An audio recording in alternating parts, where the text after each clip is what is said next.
Okay, welcome everyone. Another edition of Endure and Transform, Guidant Global's strategy sessions, helping us get through COVID and beyond. I'm talking today with my good friend and colleague of almost 10 years, George Wang. George and I have worked together on several deals and MSPs in China and across Asia Pacific. Probably for the last 6 years, we've been doing MSP in China. George is, and he'll introduce himself in a little bit, but he is the managing director, CEO, and founder of Talentkey, which is an HR consulting firm based in China. George, good to see you again. Hi, everyone. I'm very pleased to be here to discuss some topics of Guidant Global. And I'm George Wang, CEO of Talentkey in China. Talentkey is an HR solution company here in China. We are very pleased to be a partner of Guidant Global in China, especially for the MSP programs. Thank you, George. I thought we'd start off, we only have a few minutes, but I thought we'd start off a little bit with an overview of the current China market and the things that you're seeing in not just MSP, but in the contingent workforce market as we go through a bit of a change period, I guess, in China from what was a culture of people going to the office and going to work to now being a more remote culture. So what are you seeing, George, in the market, and how are things changing for you and the workforce? Well, China is the first country to be impacted by this coronavirus, but I think it's also the first country to recovered. Half an hour ago, Chinese government just announced that we have a GDP of minus 6.8%. In first quarter, so that's a historical low in the last 40 years. So it really hurt the economy a lot.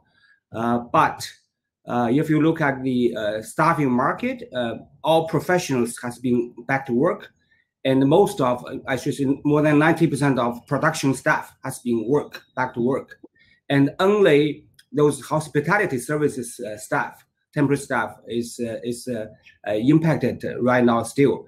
But more and more hotels and restaurants are open right now. So we foresee that in next 1 to 2 months, 100% of the temporary staffing staffs will be back to work.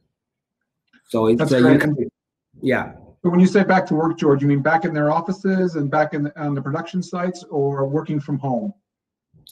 Well, back to the production site. In last 2 months, lots of people work from home, but since starting from March, more and more workers back to the factory or office to work. But of course, the way of working is slightly different. So we still ask everyone to wear the face masks during their transportation in the subway, in the bus, and every office building is checking their temperature for everyone. So it is still strictly controlled right now. And for the white-collar workers in the office buildings, George, who work in office buildings and offices around, is it still preferable that they go to the office, or do you think there might be a shift to more people working from home in China? Well, right now, only very few cities like Beijing, they ask for the Beijing city government, they ask for a shift. So 50% of professionals can go back to work. So that means you can go back to work every other day. Except Beijing, all the other cities you can have a 100% of professionals back to work every day. Yeah, so it's no problem. So it sounds to me that we think in China the forecast is, although it's been a very poor couple months, 40-year historic low, we certainly think that moving forward over the next couple of months, there's going to be. Do you think it's going to be a big ramp up, or is it going to be a slow? Is it going to be a slow increase? Well, the central government of China, expect a quick pickup for the GDP growth. So we published quite a lot of policies to stimulate the economy. So we foresee that in May and June, in late Q2, the economy will back to a positive growth. And in Q3 and Q4, it will be it will be growth, even stronger, we believe, than the forecast before. So what can we do? So when I say we, I mean the Talentkey Guidant Global partnership in China. We run a couple MSPs now in China. What are the things that you're doing and that you think we should be doing to help prepare for that growth, for that spike that we might see in the end of Q2? Well, a couple of actions we are taking. One is we work with our clients and suppliers closely to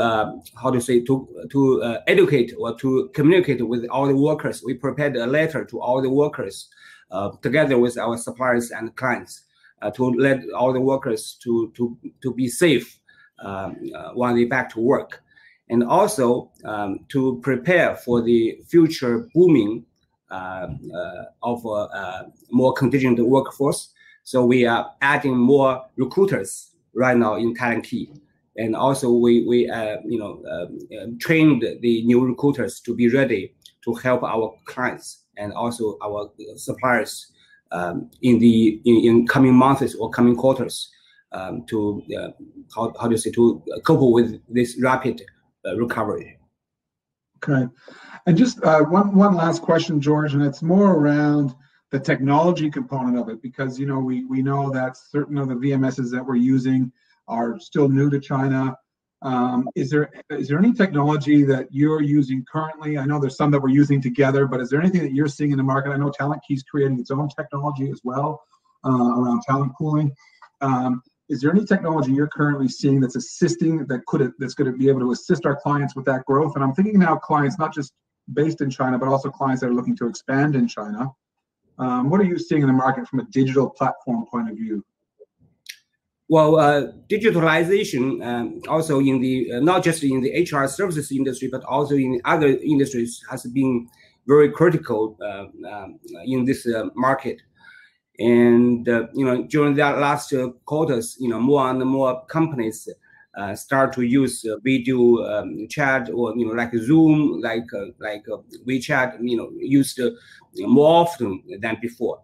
And also in terms of platform, and in the HR service industry, like recruitment industries, more and more HR, we see more and more HR SaaS platform came to the market.